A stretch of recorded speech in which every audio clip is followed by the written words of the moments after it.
Hi, everybody. Stefan Molyneux from Free Domain Radio. So I was driving yesterday. My wife was driving. I was sitting in the back seat chatting with my daughter, and my phone pinged. And I saw that Robin Williams hung himself, or died yesterday. Apparently, he hung himself, suicide. He left no note that has been discovered as yet. And I wanted to talk about his death. I'm old enough that I remember when he first burst on TV in the 1970s. He first played Mork on Happy Days. He was cast by Jerry Marshall. And then he got his own spin-off show with Pam Dawber called Mork and Mindy. And he was dazzling, electrifying. He pushed the boundaries of human communication and has always been someone that I aspire to emulate in my own small way, the degree to which one can push the boundaries of what human language and human communication is capable of. He really moved the goalpost for improv, for wit, for a skewed, absurdist physical comedy. And I was deeply shocked and remain quite sad at his passing. It really does feel like the fates have drawn a curtain across one of the brightest lights in those who expertly wield human language, and I feel very sad about that. There is, of course, the pathos of the man who brought so much happiness to millions of people around the world, hanging himself alone. And the talk is generally that this was some problems that he had. He suffered from depression, apparently, and was suffering from major depression recently. And there's talk, of course, that he had relapsed in his addictions. He was, of course, in the 70s and 80s addicted to alcohol and cocaine. But I'm going to make the case here. And I feel quite angry about this, so I hope that you will forgive me if my temper flares a little. But I really feel the degree to which some of the great lights in the world are put out by this addiction that nobody is talking about. We will get to that a little bit later. But let's first start with some of the facts about Robin's life. His father, Robert Williams, was a vice president of the Ford Motor Company and was very successful at his job. And his father had been born to money, right? So Robin Williams comes from a long line of money. But Robin's father, Robert Williams, when he was a teenager, his family business went bankrupt, and he actually ended up working in a coal mine in some Fountainhead-style tragedy. And later, Robin Williams' father served in the Navy in World War II and was almost killed when a Japanese airplane crashed into his ship. So that, of course, was probably kamikaze, a suicide bomber. And he was described, Robin Williams' father, as a cold and rigid man. In the early 1950s, Robert Williams met and married his second wife, Laura McLaurin. She was about 29 years old. They had a 16-year age difference. She was a fashion model and part-time actress who had 2 children from a previous marriage and was deeply involved in the Christian Science Church and did a lot of charitable and volunteer work. So we have, and we'll see this mirrored in Robin Williams' own life, we have this pattern of a successful man attracting what can only charitably be described as gold diggers in many ways. So younger and prettier and available and so on. It's because he was an older man, Robin Williams' father, who married a young Southern beauty. And if you've read your Tennessee Williams, you know that marrying a young Southern beauty or any age Southern beauty can be a tad challenging. So Robin Williams' father was very successful at Ford. He was 46 years old when Robin was born in 1951. And if you've spent any time in business, you know that, of course, to become successful, you have to travel, you have to move a lot. So his father was on the road a great deal, and his mother was deeply involved in society functions, and as well, she continued to do occasional work as a model. So when Robin Williams was very young, he was very lonely in the giant mansion that he grew up in. And so to compensate for this loneliness, he developed his imagination. People who have the ability to go in and out of characters and so on often experience a lot of loneliness as a child because they create conversations in their head, they create characters in their head. A man who is starving will dream of food, and a boy dying of loneliness will dream of friends. He gave all his imaginary friends their own unique voices, and he also spent a lot of time playing hide and seek with the family dog whose name was Duke. And unless the dog was super intelligent, hide and seek was probably not the most intellectually stimulating game to play. As a young child, Robin Williams was not close to his parents either. He told Esquire magazine in 1989, "My father was away, my mother was working doing benefits. I was basically raised by this maid, and my mother would come in later, and I knew her. And she was wonderful and charming and witty." He called his dad Sir and his mother Ma'am. So, Robin Williams' father was stern, demanding, without a sense of humor, and emotionally closed off, emotionally unavailable.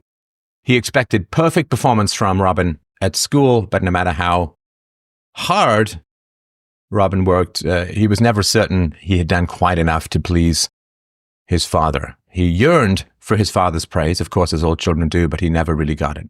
Once he did, at the age of 8, bring home a straight A report card, but his father said, "Well done, son, now let's get ready for dinner." And, for the moms and dads out there, you don't want to overbake your children in the heat of your praises, but at the same time, you don't want to freeze their hearts by withholding praise as well. Otherwise, they develop a hunger for approval that, if shifted to adult life, creates some very dysfunctional patterns, in my opinion. I guess Robin seems to have still been trying to please his father when he grew up, as he made his mark as an international movie star as an adult.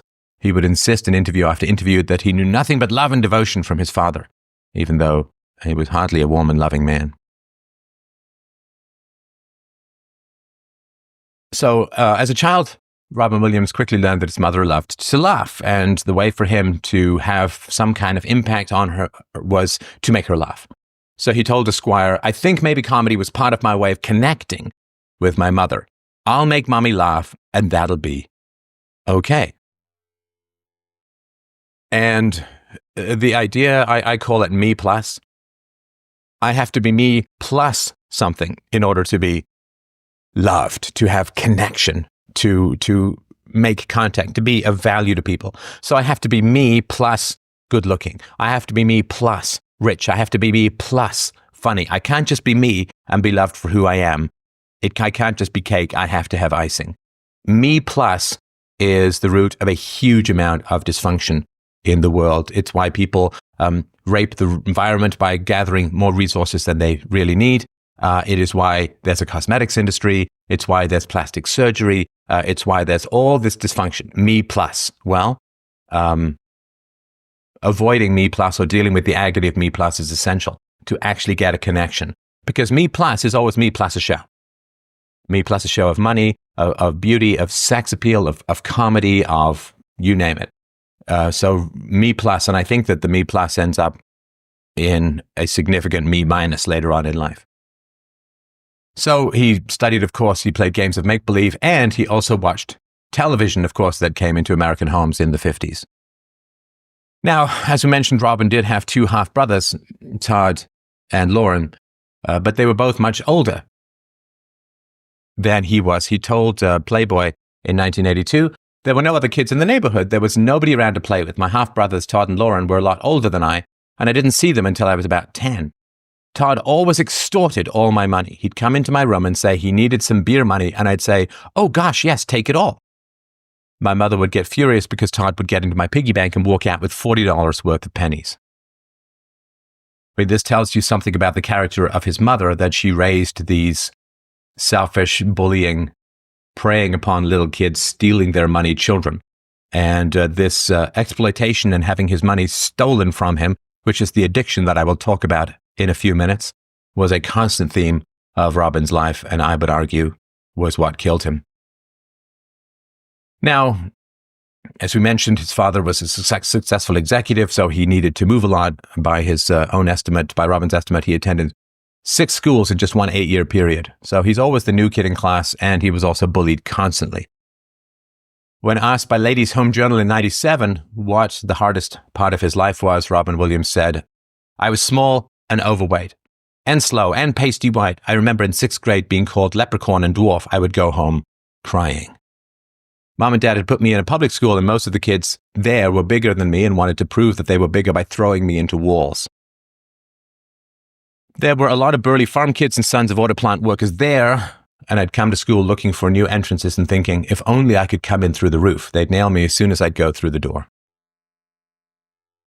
And I've mentioned this before in these conversations, but bullying is an attack upon the runts of the litter, the weak of the species, and is basically predicated on a lack of bond with the parents. If a child has a secure bond with the parents, that forms pretty much a force field around the child in terms of bullying.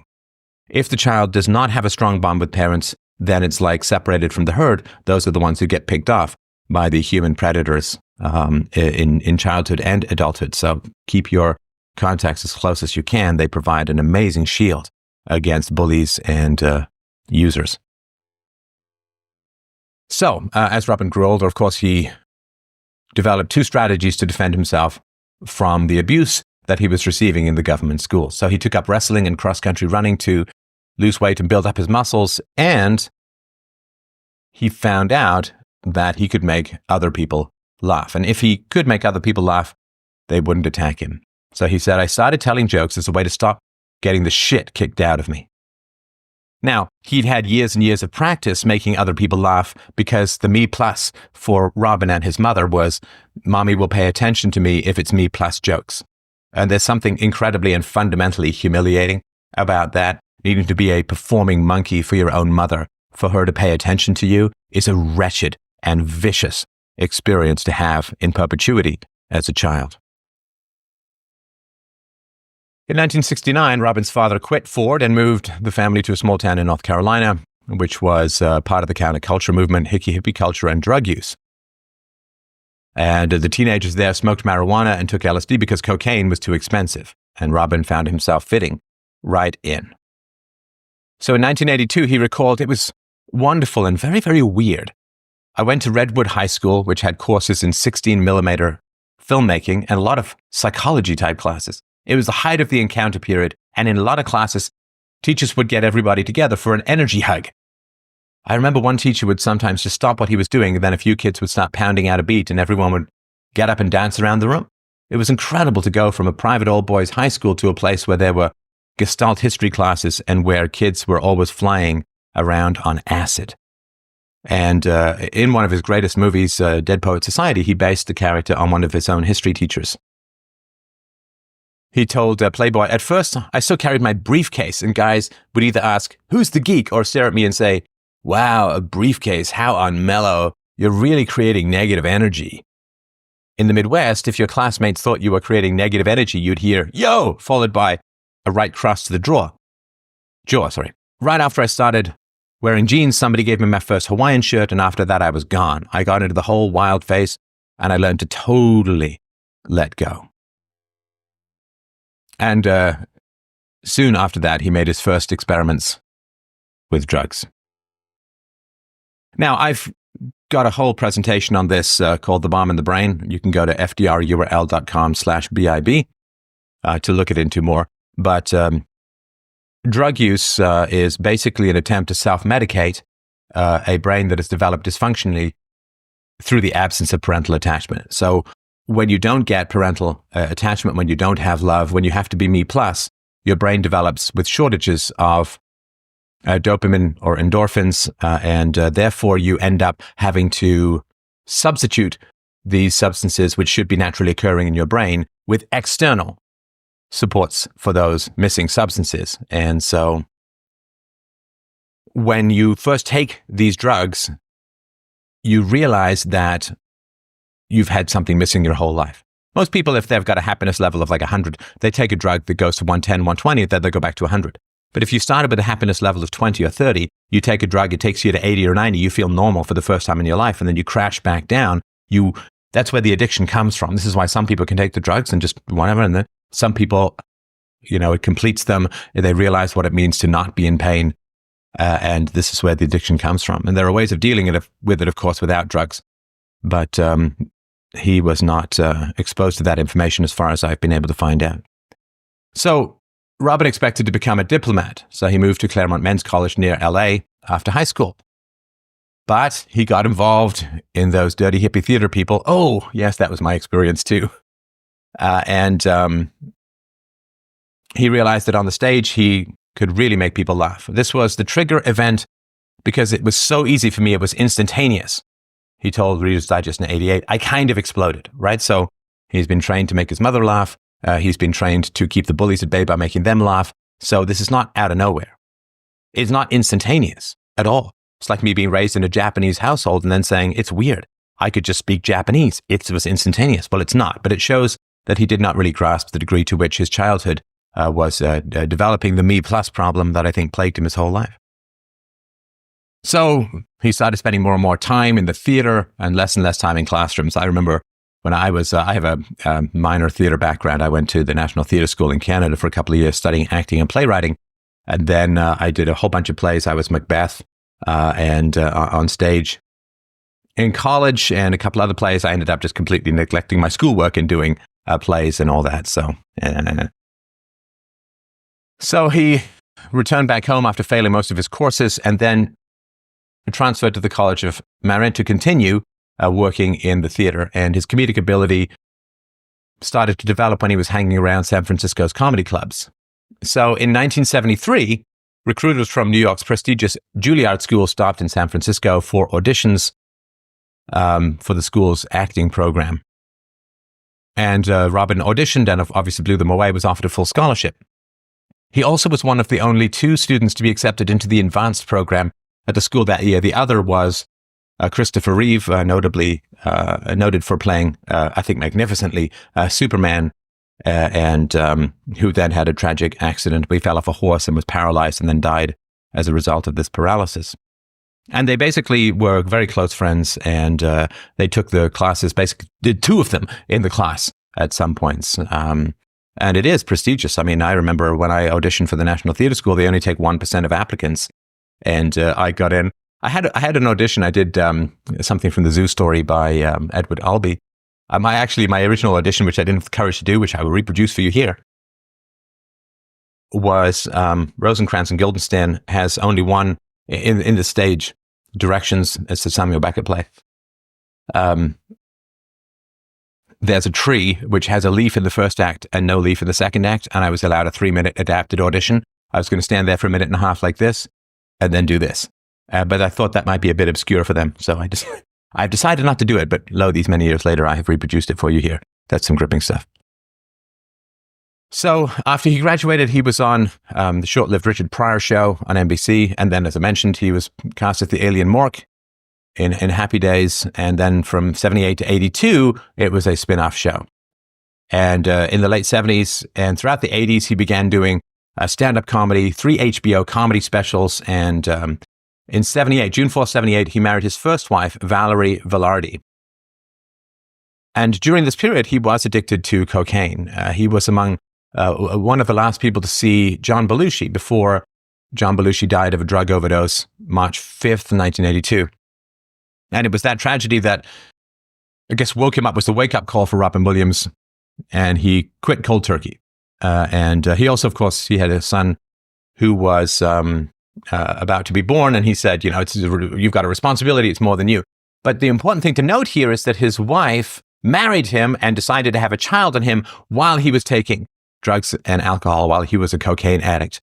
So not particularly great. I looked up the woman. I'm always curious what happens to the wives of celebrities after they divorce. And I looked up this Valerie woman. She had a credit on one of his terrible films, Popeye, one of Robin Williams' films, Popeye. And then she also had a screen credit of herself as an audience member at some awards show in 1979. So it doesn't look like much afterwards. So his son was born April 11th, 1983. And he actually says, and I'm sure it's true, he stayed clean for another 20 years. But in 2006, which we'll get into in a minute or two, Robin Williams relapsed. Now, during his first marriage, he got involved in an affair with Michelle Tish Carter, a cocktail waitress that he met. In 1984, she sued him in 1986 for $6.2 million. Now, kids, this is back when $6.2 million really meant something. Now, she said that he didn't tell her he was infected with the herpes simplex virus and then basically had sex with her in the mid-'80s, and then she says he transmitted the virus to her. And she sued him for $6.2 million. The case was settled a week before they went to court. He says that he neither denied nor admitted having herpes, but he did not dispute that he had got involved with her. And so, of course, this was a tragedy for his marriage. And he said during this time period, he was high on vodka and cocaine. He said, right now, I'm moving through my personal life like a hemophiliac in a razor factory, which, of course, would be a death sentence. There's a movie, Patch Adams. He said he identified very strongly with a doctor, an American physician, a social activist who also became a clown. He said Patch was so deeply depressed that he tried to kill himself, said Robin Williams. But then he found a way out of it by being absurdist. His whole thing about being absurdist is that by helping others, you get back. So then again, this is, how am I providing value to others? Me plus clown makeup, me plus jokes. And this is a very, very important thing to avoid. There is no external solution to the problem of insecurity. It must be tackled within. It must be grappled with and tackled within. And because he grew up so lonely and then turned to jokes as a way of providing value to others, he did not develop his social skills. Now, if you're a celebrity, then you meet crazy amounts of people. I remember seeing an interview with Jack Nicholson in one of the outtakes for The Shining, where he said, like, a person meets 1,000 or 2 people in his life. As a celebrity, you meet like 10,000 people a year. And so if you don't have social skills as a celebrity, it's really anxiety-provoking being in crowds of other people. Again, I'm not exactly a celebrity, but when I go to conferences, there's lots of people there who want to meet me, who want to chat with me, which I really enjoy. But if I had social anxiety or anxiety around that, it would be pretty horrendous to do it. So his friend, for 35 years, a fellow named Bob Zmuda, he said there had to be 2 people in the room with Robin Williams. Then you were an audience, and then he came alive. He goes on to say that one-on-one, Williams had no social skills. He couldn't handle it. I knew this man for 35 years, and yet it was like I was in an elevator with a stranger. And so he comes to life with an audience. Now, if you deprive someone like that of an audience, then the underlying depression, the underlying emptiness, the underlying anger is going to erupt. Again, sort of my amateur psychologizing, so don't take it very seriously. It's just sort of what I think. You know, what Ayn Rand used to call a social metaphysician, someone who tragically defines his life by the value that other people see in him, the me plus. Now, we'll get into sort of what may have precipitated this in a moment, but his last show was canceled, and he was basically left with no one to entertain. So April 30th, 1989, Robin Williams marries Marcia Garces, his son's nanny, who was 7 months pregnant with his child. So he was raised by a maid and married his son's nanny. Is that a coincidence? Probably not. Also, I mean, it's the Schwarzenegger thing, right? If you're a maid or a nanny in a rich man's house, you seduce him, you get pregnant, and you're set for life. And also, you can sort of see there's a pattern that Robin Williams just dates people who are around. This probably has to do with his social anxiety. So he dates women he meets at nightclubs. He dates women he meets in comedy clubs. He dates the woman who's in his house, just people who are around. This is not very discriminating or discerning placing of the penis. So they had 2 children, and they were together for a long time. But during this time, I mean, and for most of his career, Williams was a complete workaholic. He said, in 1 2-year period, I made 8 movies. At one point, the joke was that there's a movie out without you in it. You have this idea that you'd better keep working, otherwise people will forget. Right? And so the audience remains his mother. My mother will not pay attention to me if I'm not entertaining her. The audience will forget me if I'm not entertaining the audience. Now, what's so bad if the audience forgets you? You still exist. You still have your friends, your close relationships, your loves, your hobbies, your thoughts, your emotions. Well, if you don't have those things because you're other focused, because you have to be me plus, and because your identity and existence and value is predicated upon pleasing others, well, when those others go away, your identity, that false self, goes away as well. 2003, he described the beginning of his alcohol relapse after 20 years.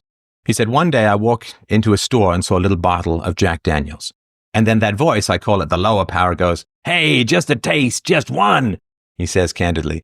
I drank it, and there was that brief moment of, oh, I'm okay. But it escalated so quickly. He was in Alaska, I think. He says, I was in a small town where it's not the edge of the world, but you can see it from there. And then I thought, drinking. I just thought, hey, maybe drinking will help, because I felt alone and afraid. It was that thing of working so much and going, fuck, maybe that will help. And it was the worst thing in the world. You feel warm and kind of wonderful. And then the next thing you know, it's a problem and you're isolated. So within a week of taking that drink from Jack Daniels, he was fully hooked again. You feel warm and kind of wonderful. Well, that's actually the experience of love. And Gabor Mate, a Vancouver physician who's written extensively on addiction, and I would highly recommend his works, particularly in the realm of hungry ghosts, says that one of his patients, heroin patients, or one of the patients he had who was addicted to heroin, said heroin felt like a warm hug.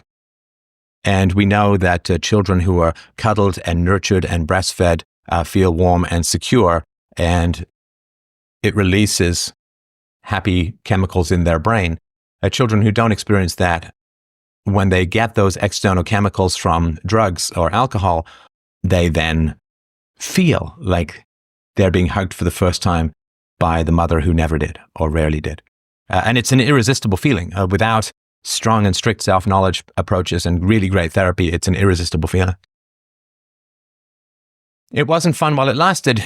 And of course, 3 years sounds like a whole lot of time to not be having fun. He says, that's right. Most of the time, you just realize you started to do embarrassing things. And so Robin Williams recalled drinking at a charity auction hosted by Sharon Stone at Cannes. And I realized I was pretty baked. And I look out and I see all of a sudden a wall of paparazzi and I go, oh, well, I guess it's out now. Some, of course, suggested that around this time, his friend Christopher Reeve died. And I mean, what a horrifying existence. Christopher Reeve had his own terrible anxieties and had dropped out of sight after being offered some great roles, including American Gigolo, before he did Remains of the Day, which sort of put him back on the map. And I mean, it's shallow part of me. It's hard to imagine people that good looking, rich and talented have problems. Of course they do. Again, if being rich and famous and good looking and talented were enough, Marilyn Monroe would have lived a whole lot longer than she did. But Christopher Reeve fell off a horse, had a terrible spinal injury, basically could barely move any part of his body below his eyes. And it just didn't last, got an infection from bed sores, I think, and died from that. Just horrendous death. So some say, well, maybe it was Christopher Reeves' death that turned him back to drink. No, he says quietly, it's more selfish than that. It's just literally being afraid. And you think, oh, this will ease the fear. And it doesn't. And the interviewer asked, what are you afraid of? And he said, everything. It's just a general all-round arg. It's fearfulness and anxiety. Now, the use of alcohol to self-medicate deep-seated anxiety is very common and very tragic. And of course, it doesn't work. But it's very, very tempting because the alternative is to question your primary relationships, your family of origin relationships. And that's really hard for people. So in a sort of strange cycle, it was the imminent birth of his son, Zach, that got him off, along with John Belushi's death, that got him off booze and drugs in the first place. And then, 20 years later, his son, Zach, also staged an intervention. And he told the Times, the son, there was an ultimatum attached to it. I'm pretty confident that if he continued drinking, he would not be alive today.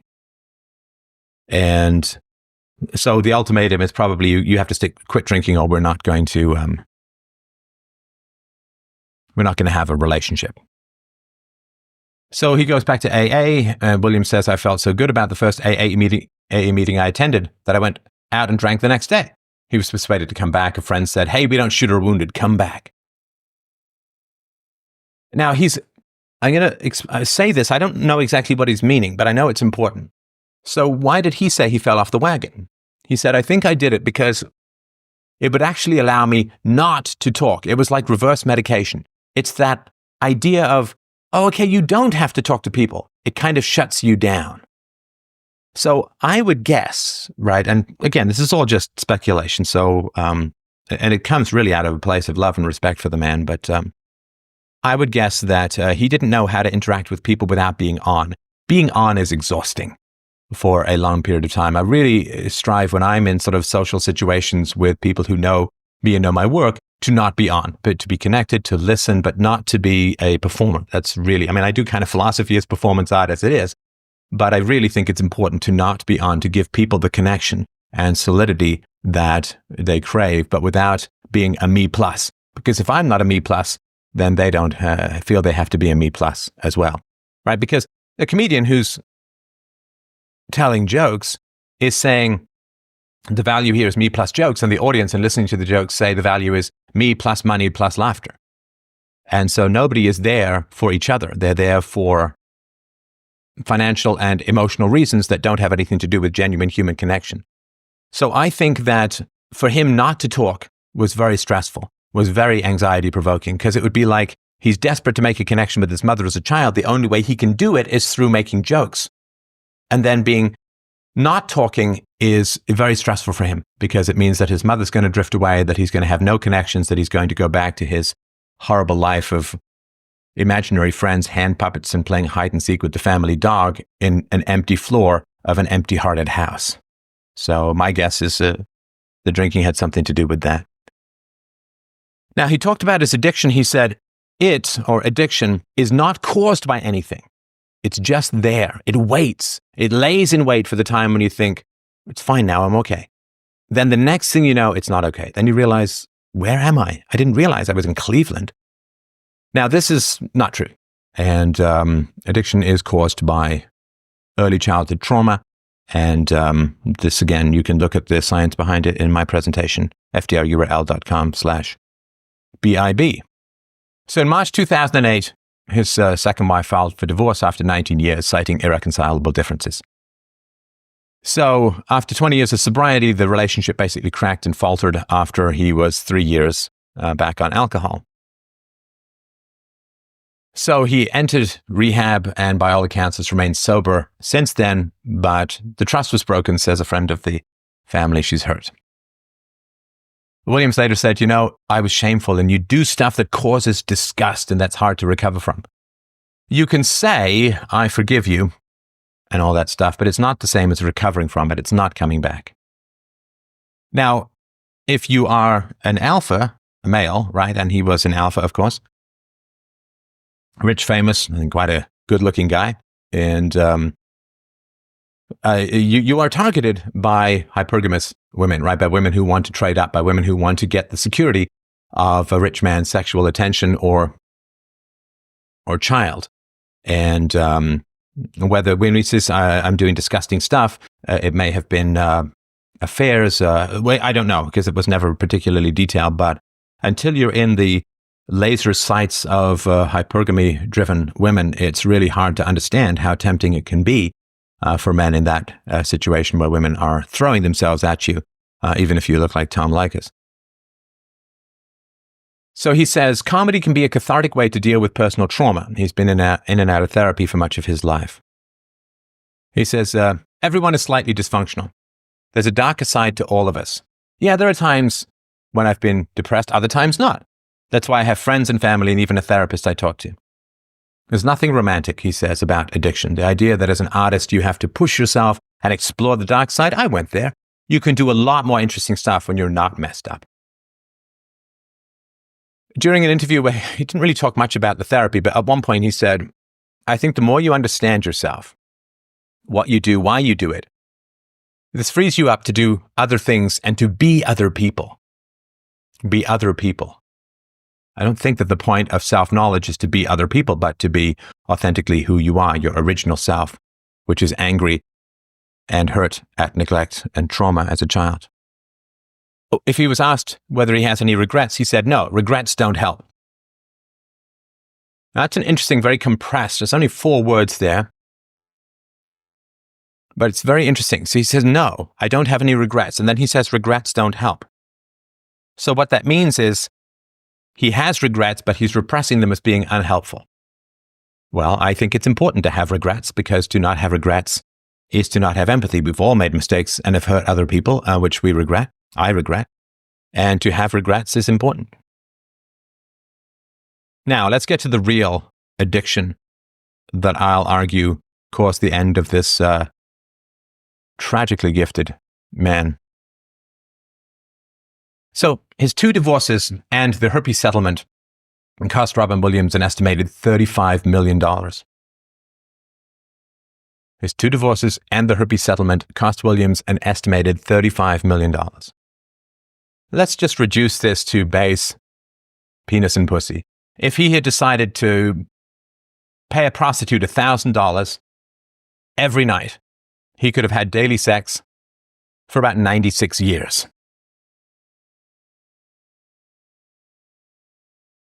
I was always curious who originated this phrase. He originated this phrase. He said, instead of getting married again, I'm going to find a woman I don't like and just give her my house.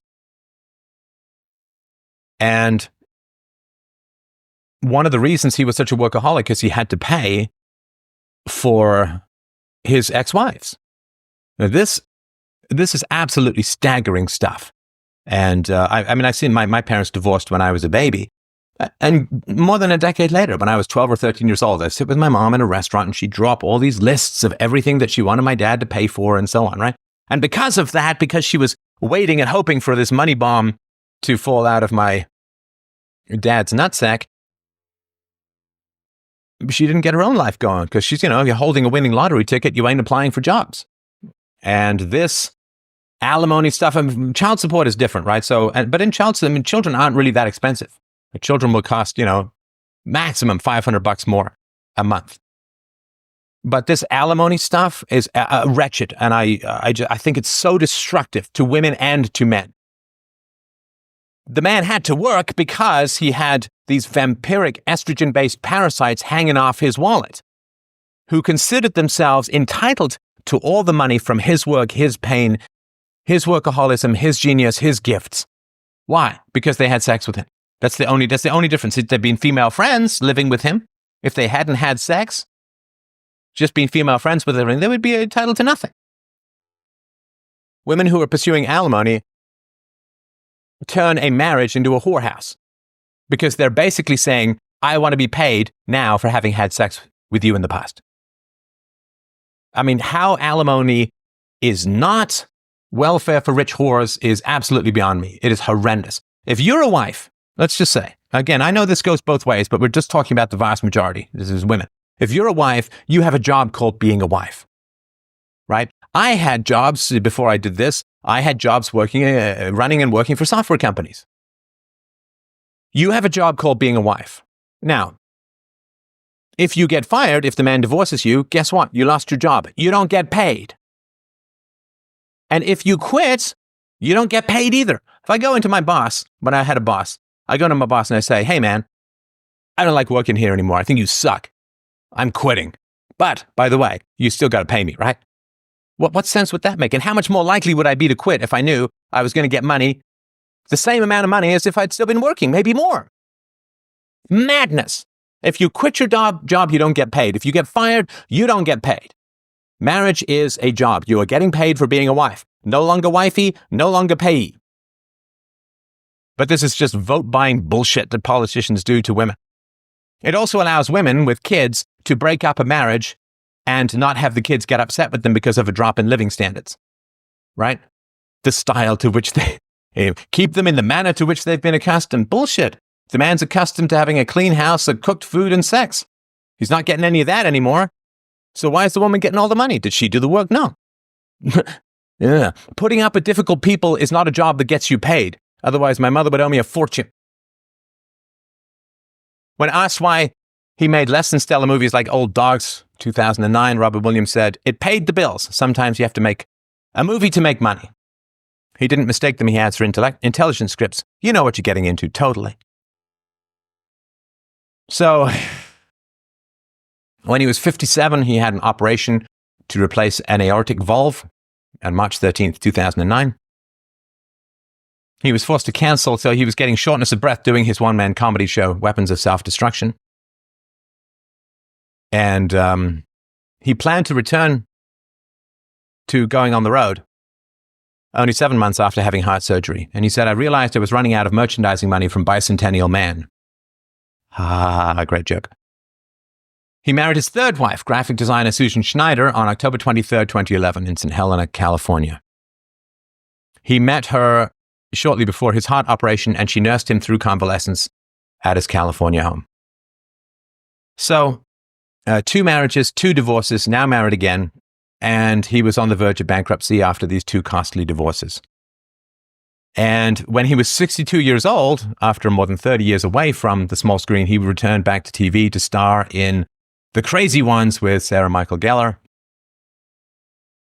And he said, the idea of having a steady job is appealing. I have 2 other choices: go on the road doing stand-up or do small independent movies working almost for scale.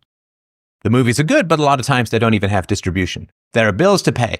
My life is downsized in a good way. I'm selling the ranch up in Napa. I just can't afford it anymore. What brought this Oscar-winning workaholic actor to this point? Well, the 2 divorces, he said, didn't quite take all his money. Not all, he told Parade magazine. Lost enough. Divorce is expensive. I used to joke they were going to call it all the money, but they changed it to alimony. It's ripping your heart out through your wallet. If a woman divorces you and takes you for $10 million or more, she basically is saying, I hated being married to you to the tune of $10 million. Women's inability to resist free stuff offered to them is equivalent to men's challenges in resisting the sexual advances of fertile and beautiful women, right? Men are primed to have sex with fertile women, and women are primed to get stuff from men as resources to raise their children.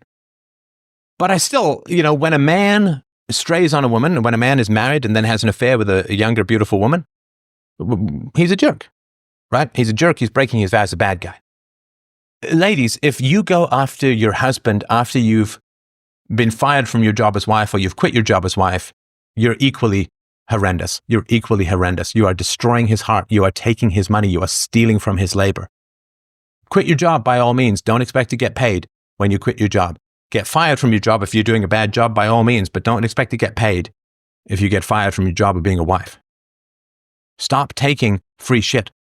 It's destroying marriage, and anybody who does this is a gold digger for money and a grave digger of her husband's heart.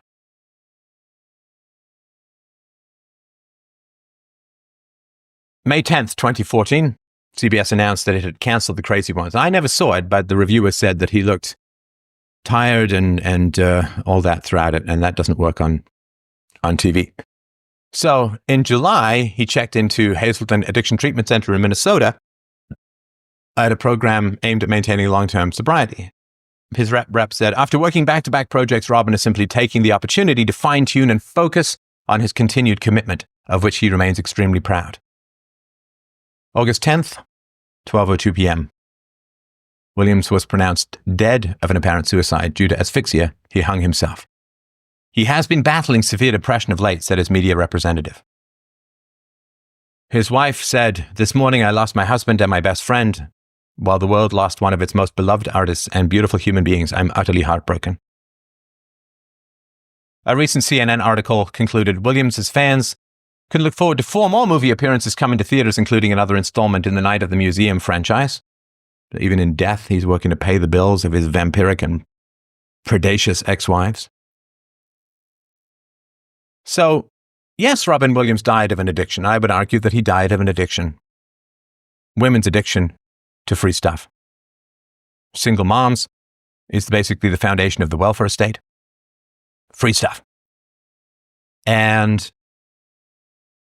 it is horrendous the degree to which women's desire for free stuff is natural, but it's not recognized as a problem. Nobody's talking about the fact that the 62-year-old exhausted man who'd had heart surgery a few years prior, who was working himself to death to pay the bills, to pay the outrageous alimony settlements that the American justice system, justice in quotes, heaps upon undeserving women.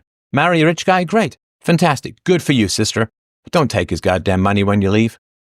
You didn't work for it. You didn't earn it. Sex is not work. Unless it's something agreed to short-term ahead of time.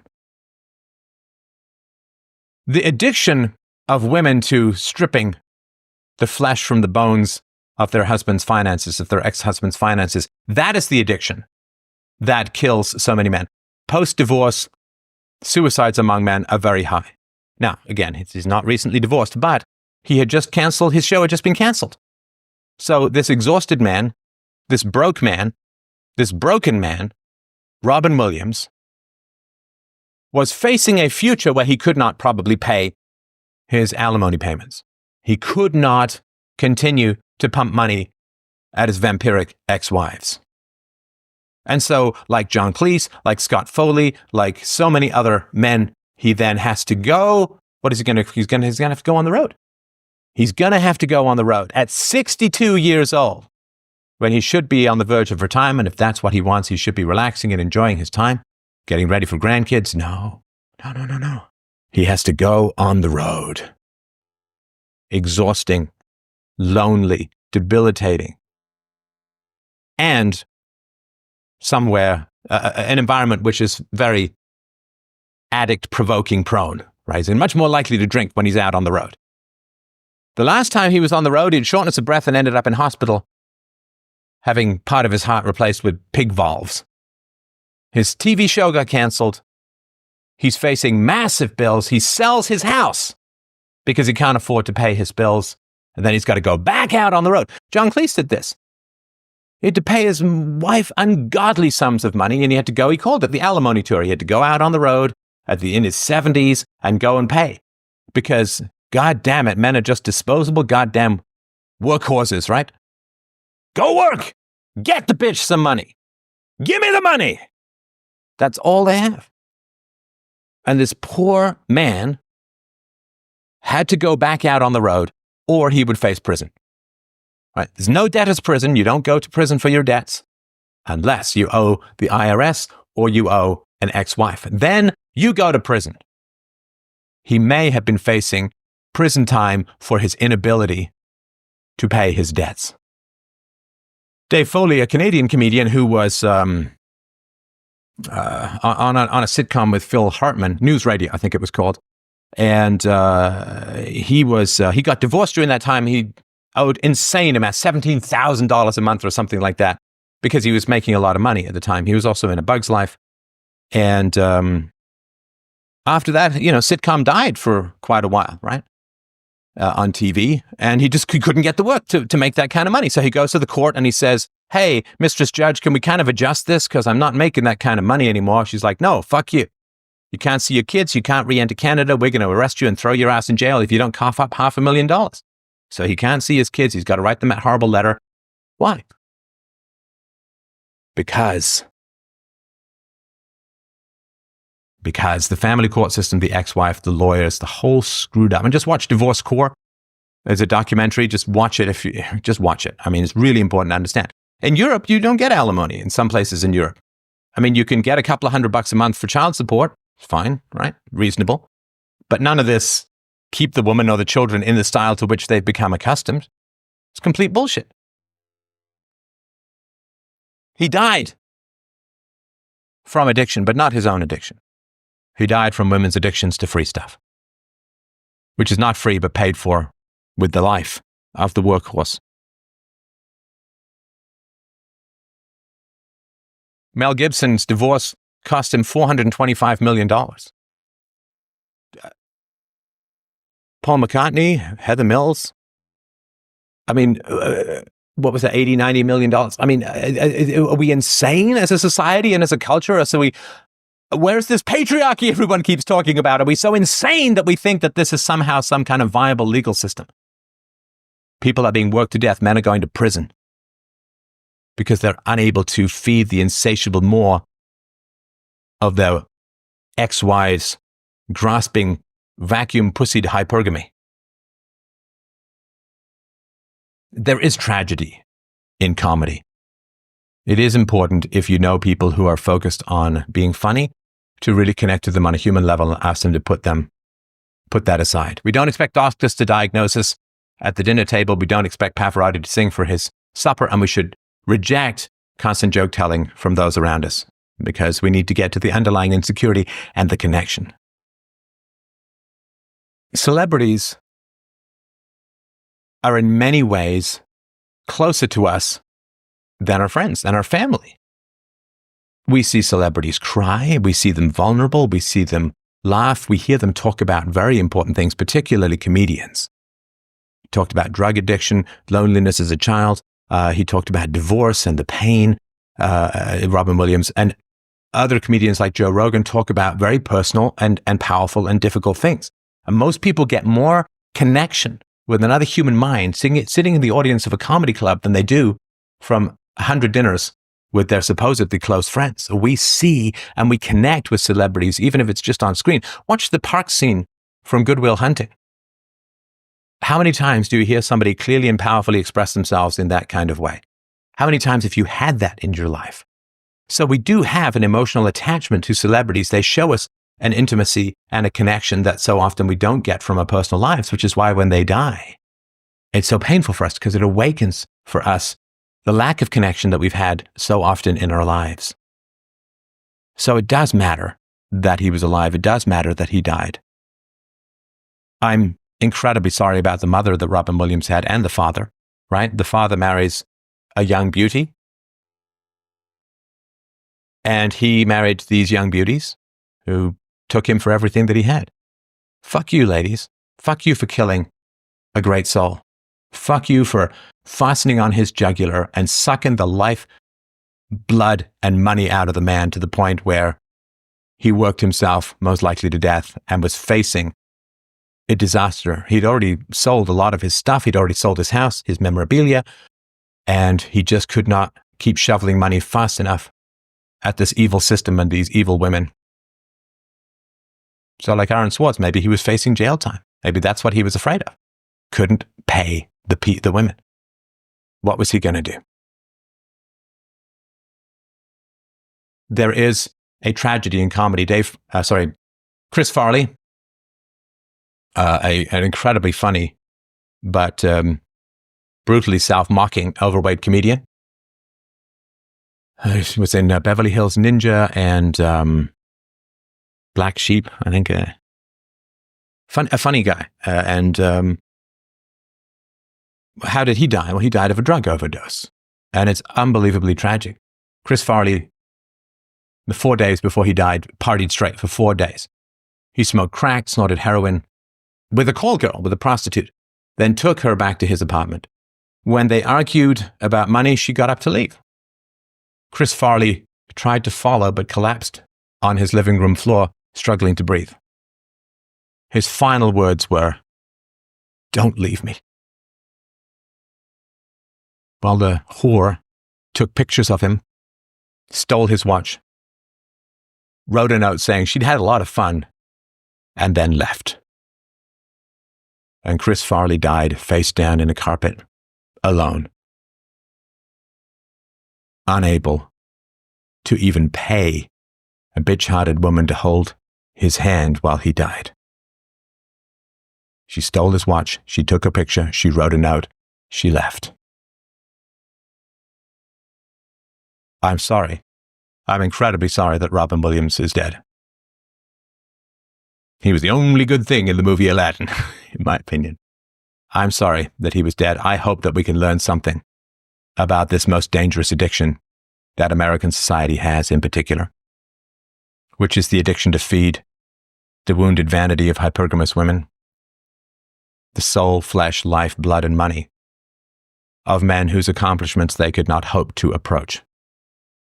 Let's keep our geniuses alive. Let us restrain the greed of their ex-wives. I'm sorry you're gone, Robin. I will certainly miss you. And I hope that I can take some small amount of inspiration from your verbal certainty and verbal courage and stretching the boundaries of human communication. You had a very big impact on my life. I wish I could promise you a better place to land, but the only thing that I can promise you is that you were loved in a way. I saw your junk and ass in The Fisher King. I've really not seen any of my other friends' junk and ass at all. And I will really miss that openness. I will really miss that courage. And I will really miss the beauty of the honesty that you brought in your comedy to allow people to approach truths that are hard to stomach without laughter. And I really hope that you had enough joy in your life, knowing how much joy you brought to others, to make up for how it ended, which is a shitty way. A shitty way for anyone to go. I wish this woman who says that you were her best friend had known enough about you to help avert this. I wish your therapist had told you to get angry at your mother and your father, because striving to please them by creating an audience in their image did not work. And I'm incredibly sorry that you were preyed upon by this god-awful, sick and sadistic Stalin-esque family court system in the United States, which outlaws prostitution among voluntary parties and legalizes and enforces it among ex-marital partners. The state takes another life. This one's more visible, but it's fundamentally no different. Thank you for watching.